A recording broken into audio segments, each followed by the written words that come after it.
नमस्कार विद्यार्थी मित्रांनो, अभिनव स्टडीजमध्ये आपलं पुन्हा एकदा स्वागत. स्पर्धा परीक्षा अर्थशास्त्राच्या आजच्या भागामध्ये आपण पाहणार आहोत भारतातील आर्थिक नियोजन. मित्रांनो, उपलब्ध साधनसंपत्तीचा वापर करून नियोजित यंत्रणेद्वारे निर्धारित उद्दिष्टे पूर्ण करण्याचा एक कालबद्ध कार्यक्रम म्हणजे आर्थिक नियोजन होय. मित्रांनो, आपल्याकडे जी साधनसंपत्ती असते कोणतीही, मग त्याच्यामध्ये पैसा असेल, मटेरियल असेल, एनर्जी असेल किंवा मानवी साधनसंपत्ती असेल, ही साधनसंपत्ती ही मर्यादित असते, एका काही ठराविक प्रमाणामध्ये असते आणि त्यामुळे या मर्यादित साधनसंपत्तीचा योग्य प्रकारे वापर हा करणे गरजेचे असते आणि त्यामुळेच या ठिकाणी आर्थिक नियोजन ही जी संकल्पना आहे ही या ठिकाणी महत्त्वाची आहे. या मर्यादित साधनसंपत्तीचा वापर करून नियोजित यंत्रणेद्वारे निर्धारित उद्दिष्टे पूर्ण करण्याचा एक कालबद्ध कार्यक्रम म्हणजे आर्थिक नियोजन होय. Doctor H.D. डिकिन्सन यांच्या मते आर्थिक नियोजन म्हणजे संपूर्ण अर्थव्यवस्थेची तपशीलवार पाहणी करून त्या आधारावर कोणत्या वस्तूंचे किती प्रमाणात आणि कसे उत्पादन करायचे, किती प्रमाणात केव्हा आणि कुठे उत्पादन करायचे आणि त्याचे वितरण कशा प्रकारे करायचे याबाबत महत्त्वाचे निर्णय मध्यवर्ती सत्तेने जाणीवपूर्वक घेणे होय. बार्बरा वुटन यांच्या मते सार्वजनिक सत्तेने आर्थिक अग्रक्रमांची जाणीवपूर्वक आणि हेतुपुरस्सर केलेली निवड म्हणजे नियोजन होय.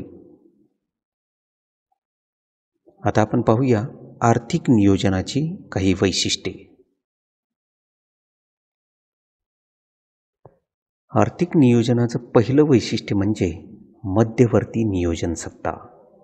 प्रत्येक देशात केंद्रीय नियोजन आयोग असतो व ते आर्थिक नियोजन करतात. भारतामध्ये याला नियोजन आयोग असे म्हणतात. नियोजन आयोगाला योजना तयार करण्याचा पूर्ण अधिकार होता. नियोजन आयोगाची पुनर्रचना करून केंद्र सरकारने 2015 साली नीती आयोगाची स्थापना केली. आर्थिक नियोजनाचं दुसरं वैशिष्ट्य म्हणजे अर्थव्यवस्थेची पाहणी. नैसर्गिक व मानवी साधनसंपत्ती यांची उपलब्धता व उपयुक्तता विचारात घेऊन संपूर्ण अर्थव्यवस्थेची पाहणी केली जाते. आर्थिक नियोजनाचं तिसरं वैशिष्ट्य म्हणजे आर्थिक नियोजन हे पूर्वनिर्धारित व निश्चित अशा उद्दिष्टांवर आधारित असते. ते वास्तववादी व लवचिक असते. आर्थिक विकासाला गती देण्यासाठी आर्थिक नियोजनात प्रत्येक क्षेत्राच्या महत्त्वानुसार प्राधान्यक्रम ठरविला जातो. लक्ष्य ठरवून उद्दिष्टे प्राप्तीसाठी ठोस पावले उचलली जातात.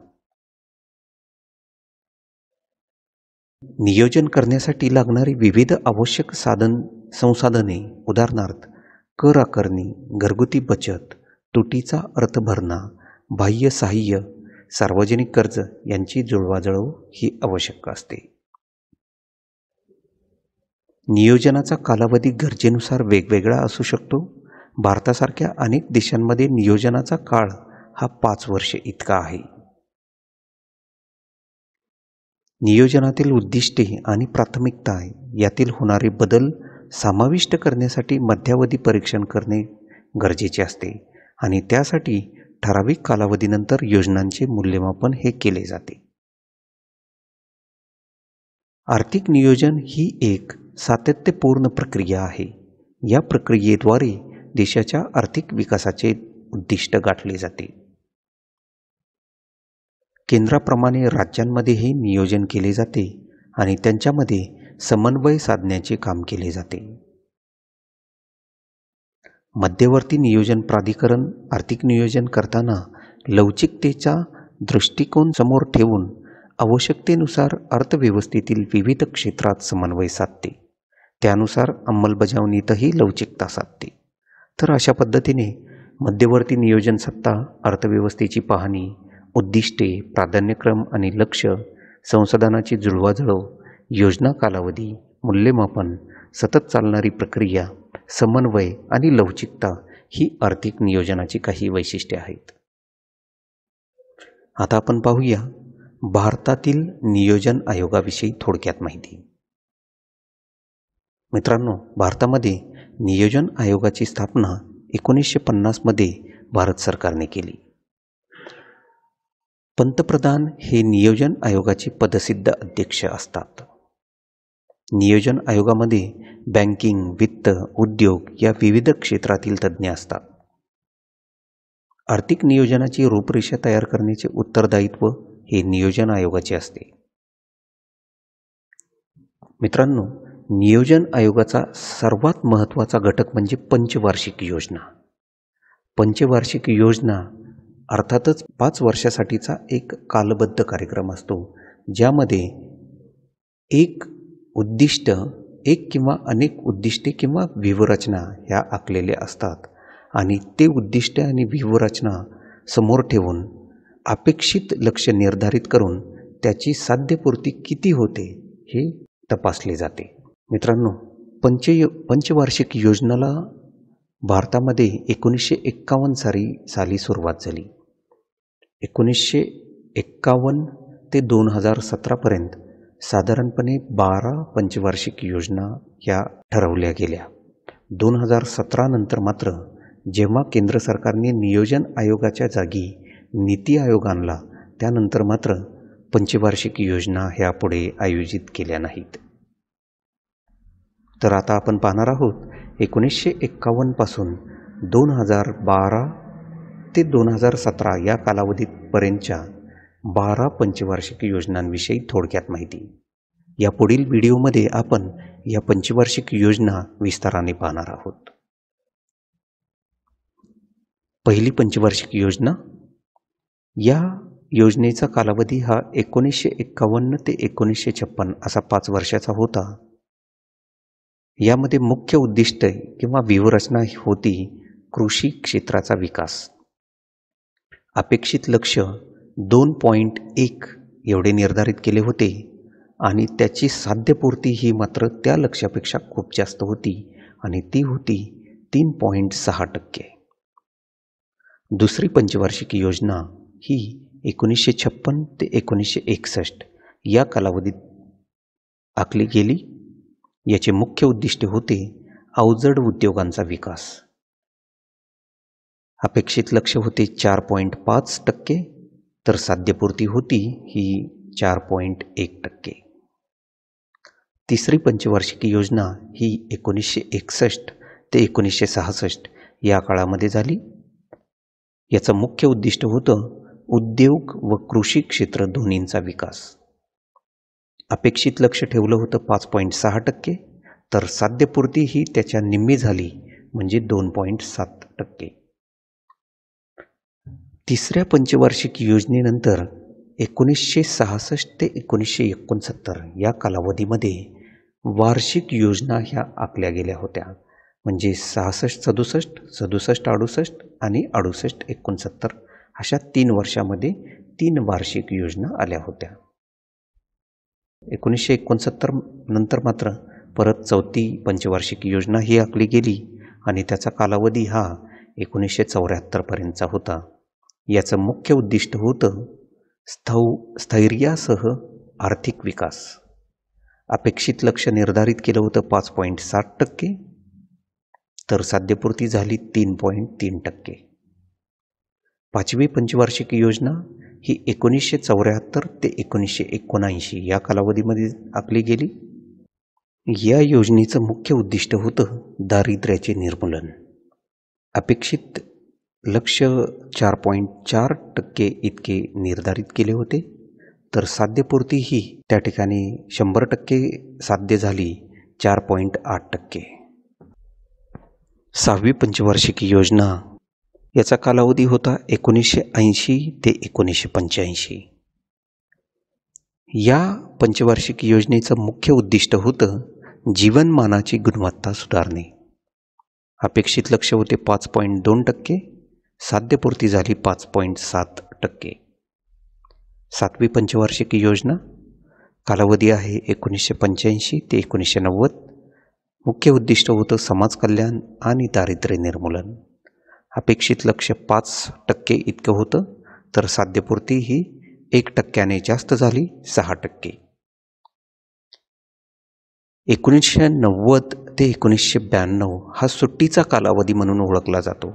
हा सुट्टीचा कालावधी याला कशामुळे म्हटलेला आहे हे आपण या पुढील व्हिडिओमध्ये, ज्यामध्ये पंचवार्षिक योजना ह्या विस्ताराने पाहणार आहोत, त्यामध्ये पाहणार आहोत. 8वी पंचवार्षिक योजना कालावधी आहे 1992 ते 97. याचं मुख्य उद्दिष्ट होतं अर्थव्यवस्थेला गती देणे. अपेक्षित लक्ष्य 5.6 ठेवलं होतं, तर साध्यपूर्ती झाली 6.8%. 9वी पंचवार्षिक योजना कालावधी होता 1997 ते 2002. मुख्य उद्दिष्ट होतं सामाजिक न्याय व समानतेसह आर्थिक वृद्धी प्राप्त करणे. अपेक्षित लक्ष्य 7.0% ठेवलं होतं, तर साध्यपूर्ती झाली 5.6%. 10वी पंचवार्षिक योजना कालावधी होता 2002 ते 2007. मुख्य उद्दिष्ट होतं दारिद्र्य कमी करणं. अपेक्षित लक्ष्य होतं 8.2%, तर साध्यपूर्ती झाली 7.8%. 11वी पंचवार्षिक योजना कालावधी होता 2007 ते 2012. मुख्य उद्दिष्ट होतं जलद व सर्वसमावेशक वृद्धी. अपेक्षित लक्ष्य होतं 8.1%, तर साध्यपूर्ती झाली 7.9%. आणि 12वी पंचवार्षिक योजना ज्याचा कालावधी होता 2012 ते 2017. याचं मुख्य उद्दिष्ट होतं जलद व शाश्वत सर्वसमावेशक वृद्धी. अपेक्षित लक्ष ठेवलं होतं 8.0%, तर याची साध्यपूर्तीच्या बाबतीत आकडेवारी ही उपलब्ध नाही आणि 2017च्या नंतर कुठलीही पंचवार्षिक योजना ही आयोजित केली नाही. मित्रांनो, आता आपण पाहूया 2017च्या नंतर जेव्हा पंचवार्षिक योजनेचा 12व्या पंचवार्षिक योजनेचा कालावधी संपला, त्यानंतर केंद्र सरकारने नियोजन आयोगाच्या जागी नीती आयोग आणला. तर या नीती आयोगाविषयी आपण आता माहिती पाहणार आहोत. नीती आयोगाचा लॉंग फॉर्म आहे national institution for transforming India, म्हणजे नीट. 12वी पंचवार्षिक योजनेचा कालावधी 31 मार्च 2017 रोजी संपला. पुढील कार्यपूर्ततेसाठी या योजनेस 4 ऑक्टोबर 2017पर्यंत म्हणजे 6 महिन्याची मुदतवाढ ही देण्यात आली. या दरम्यान नियोजन आयोगाऐवजी नीती आयोगाची निर्मिती करण्यात आली. नीती आयोगाचा ठराव 1 जानेवारी 2015 साली मंजूर करण्यात आला होता, पण प्रत्यक्षात त्याची अंमलबजावणी ही 12वी पंचवार्षिक योजना पूर्ण झाल्यानंतर सुरू झाली. 1 जानेवारी 2015ला ठराव करून नीती आयोगाची अंमलबजावणी 16 फेब्रुवारी 2015 पासून झाली. नीती आयोगाची रचना आता आपण पाहूया. नीती आयोगामध्ये कोणकोणते सदस्य असतात? नीती आयोगामध्ये शासकीय परिषदेअंतर्गत काही सदस्य असतात, प्रादेशिक परिषदेअंतर्गत काही सदस्य असतात, विशेष आमंत्रित काही सदस्य असतात आणि संस्थात्मक संरचना आमंत्रित काही सदस्य असतात. शासकीय परिषदेमध्ये सर्व राज्यांचे मुख्यमंत्री व केंद्रशासित प्रदेशांचे राज्यपाल असतात.